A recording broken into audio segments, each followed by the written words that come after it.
Alors Tata Maïté. waaw tonton Al xam nga tey comme li ñuy wax toujours ci nouvelle technologie rek les choses avancent à une vitesse boo xamante ne maintenant comme je dis à chaque fois la nouvelle technologie est là pour faciliter les choses aux gens. Pour nous rendre paresseux. Pour nous rendre paresseux, voilà, surtout ça. Ah oui. Je pense que ça nous rend plus paresseux qu'autre chose. Après bon, ça nous apprend aussi énormément de choses, ça nous fait faire un gain de temps parfois sur beaucoup d'attitudes, etc.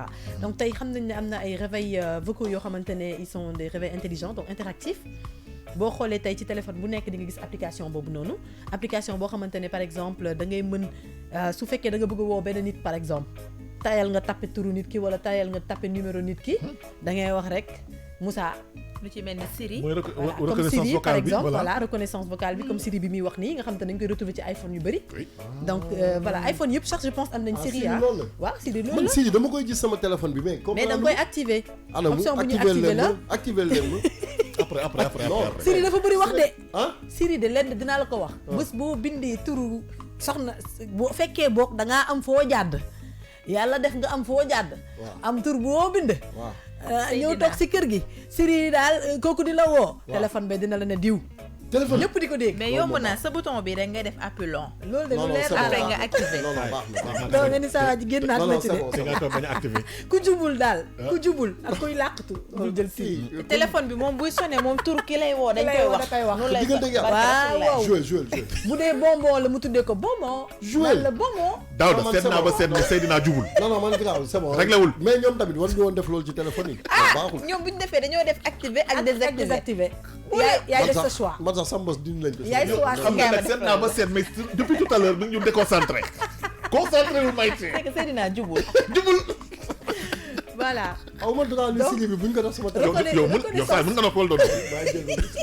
reconnaissance vocale boobu ñuy wax noonu voilà mooy reconnaissance vocale yi nga xamante ne da lay permettre non seulement si tu vas appeler quelqu'un et tu as la paresse par exemple d'écrire ou de taper son numéro il suffit juste que jël reconnaissance vocale bi tap wax turu nit ki automatiquement appel bi dem donc mu benn système vocal boo xamante ne gis nañ ko très pratique ñi nga xamante ne par exemple dañu bëgg par exemple réveil bi il y a des réveils intelligents yoo xamante ne pour mu fàttali la par exemple nga def sa mémo pour wax ne par exemple tu as un événement où tu dois te réveiller parce qu'il y a telle ou telle solution il y a le réveil qui peut sonner en te disant jógal da nga war a defi lii yaa ngi dégg donc ce sont des solutions yoo xamante ne on les adopte par rapport à ça parfois sax tu peux laisser par exemple on voit les messageries vocales yi nga xamante ne tu peux laisser un message vocal sur un téléphone même par messagerie SMS sax il y a des possibilités de faire un SMS en vocal. Absolument. loolu yëpp ay fonctionnalités la yoo xam ne rek dañ koy retrouver ci téléphone yi de plus en plus après ce sont des fonctionnalités qu'on retrouve sur les téléphones plus le téléphone fait un upgrade maanaam passe à un niveau supérieur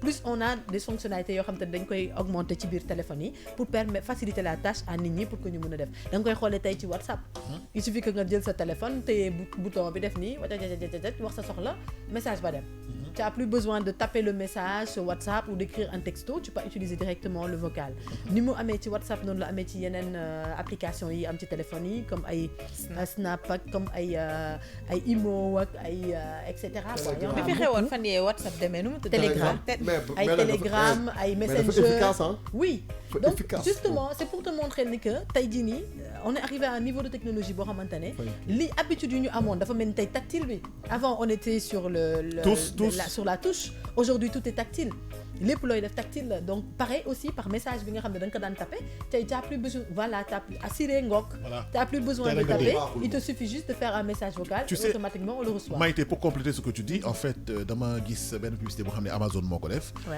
ça complète un peu ce que tu dis c'est-à-dire c'est un appareil intelligent bi nga xam ne tu lui dis quelle météo fait-il aujourd'hui mun la il fait tel degré à Dakar nga ne ko ban itinéraire laa war a utiliser pour dem tel magasin mu wax la ko parce que ñoom ils sont carrément en link avec Google en fait mais c'est incroyable. Bien sûr, mais regarde dans les voitures. Dans les voitures, tu vois la trajectoire xam naka lañ koy wooyee. GPS bi nekk ci biir oto yi. nga xamante ne GPS bi da lay wax. boo jàddee gauche. après nga jël droite après nga jël te loolu day wax ci biir oto bi. su fekkee ci biir oto la am donc imagine-toi c'est évident que ça passe dans tous les appareils nécessaires de la maison. Il y a même des maisons yoo xamante ne ils ont des installations intelligents yoo xam ne dañ koy def ci biir kër gi kuy dugg dañuy naan am na ku dugg si.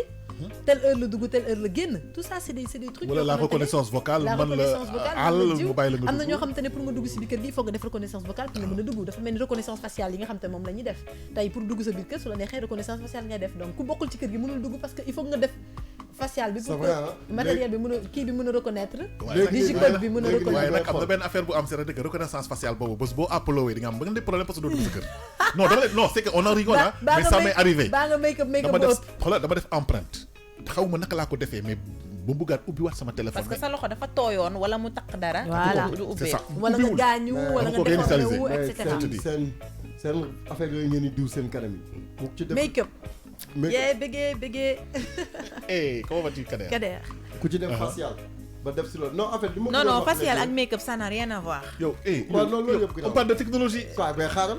sànq damaa gis téléphone benn affaire ma jaaxal léegi Chine xaw ma chinois xaw ma fayetuñu ak carte ak seen kanam la ñuy fayee nii. waaw non mais loolu ce n'est pas que en Chine même ici il y a une banque ici qui est en train de créer ce genre de système là. ak sa kanam nii. waaw loolu yëpp ay technique la rek.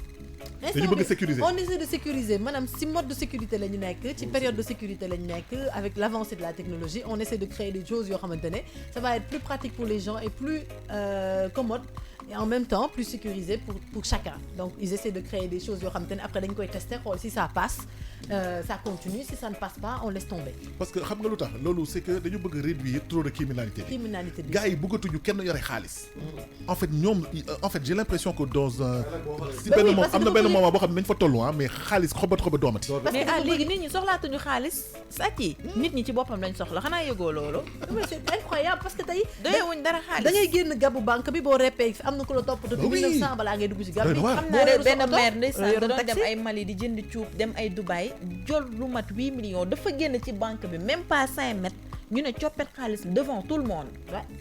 te Sénégal nekk nañ ci benn maire bi dafa feebar dem ba entrée hôpital loolu jàpp ko. instant bi toll nañ ci benn période boo xamante ne buñ lay agressé kenn du yëngu. buñ lay sàcc kenn du yëngu. buñ lay dóor kenn du yëngu. ñëppay taxaw di la xool parce que ku nekk yaa ngi protéger sa bopp. waaw mais nag aussi am ci moment boobu lañ toll. donc léegi pour bañ loolu yëpp fekk si la maanaam ñu lay agressé ba ñu lay dóor fexe ba noo dul nekkee ci moment yooyu noonu ba loolu di la ci fekk daal mooy jàmm ci. absolument te loolu tu peux même pas le prévoir en fait. voilà donc c'est juste pour dire que ne on est à un niveau boo xamante ne les choses avancent très vite. Et comme ça avance, on est obligé d'avancer avec ça. Taïdini, au Sénégal, c'est vrai on fait partie des pays qui font partie on fait partie des pays les plus avancés technologiquement parce qu'on suit rapidement la tendance et on suit le mouvement en fait. On suit le mouvement. On est au diapason de beaucoup Sénégal, de choses. moom mooy suñu force. On suit rapidement le mouvement, on suit rapidement ce qui se passe à l'extérieur. Mais taï par exemple, li ñuy wax ni ci téléphone yi, ça existe dans d'autres pays ou bien les autres l'utilisent ou les possibilités yi nga xam ne yeneen dëkk yaa ngi koy utiliser bu yàgg. Mais tey bu ñu xoolee ba xool Sénégal ñun yegg nañ niveau boobu noonu parce que ñu ngi ànd ak tendance bi. On est curieux. Voilà, on est curieux, on essaie de s'adapter à ces choses-là et c'est très important. Tey jii nii reconnaissance vocale yooyu noonu ñuy wax tey c'est très pratique. C'est même des choses que tu xool da nga koy xoolee enregistrement vocaux yi. tey da ngay wax ak nit li gën a dangereux li ñuy def mooy tey ku moytuwul ku ne la ngay wax sa téléphone ba biyee boo na nga ko xam parce que da ngay woote nit ki benn bouton la naan tag ñu enregistré li nga waxoon yëpp. waaw conversation bi ngeen am du début jusqu'à la fin. c'est enregistré waaw mais nit ñi xam benn affaire c'est-à-dire que am na enregistré yoo xam ne c'est automatique ci téléphone bi. je vais juste rajouter une chose par rapport ak li nga wax nii c'est-à-dire que képp ku enregistré Alioune Badara Ndiaye génne ko dans le domaine public dañ lay porter plainte dañ lay daan dañ lay tëj. c'est pénal maintenant. waaw ça veut dire que voilà. mais justement balaa ñuy yegg ci aspect pénal bu fekk jot nañ ci def ay musiba. waaw non c'est vrai am na ñoo xamante ne ragal ay kaso ñun ñoo ko ragal dañu sañ. moo tax ku nekk nañu atteindre seen objectif ñëpp yëg ko. yàqal la Alioune Badara wax na lii wala Laari def na lii vidéo temps après ñoom ñu tëdd benn kaso bi après bras long ñu génnee leen 2 jours seetlu leen depuis boobu ñu génnee loi bi gars yi se sont calmés de moins en moins. Ah oui, de moins en moins. Mais li nit ñi xamul mooy tey jii nii même bu dul loolu sax preuve à l'appui mën na am. tey imagine toi nga nekk ak nit di wax ak moom yegg ci yenn niveau de kàddu yi ak moom. nit ki enregistré na la. suba tey ay preuve la ci moom. day génnee enregistrement vocal boobu noonu teg ko yow xamuloo ko sax am na téléphone yoo xam ne enregistré vocal bi c'est automatique. appel bi buy dugg muy enregistré boo ko désactivé wul. automatiquement loo wax suba ba ngoon yow sa bopp say wax sax mu ngi ci biir. waxatuma la ak waxu jàmbur. xam nga loolu yëpp c'est des choses yoo xamante ne.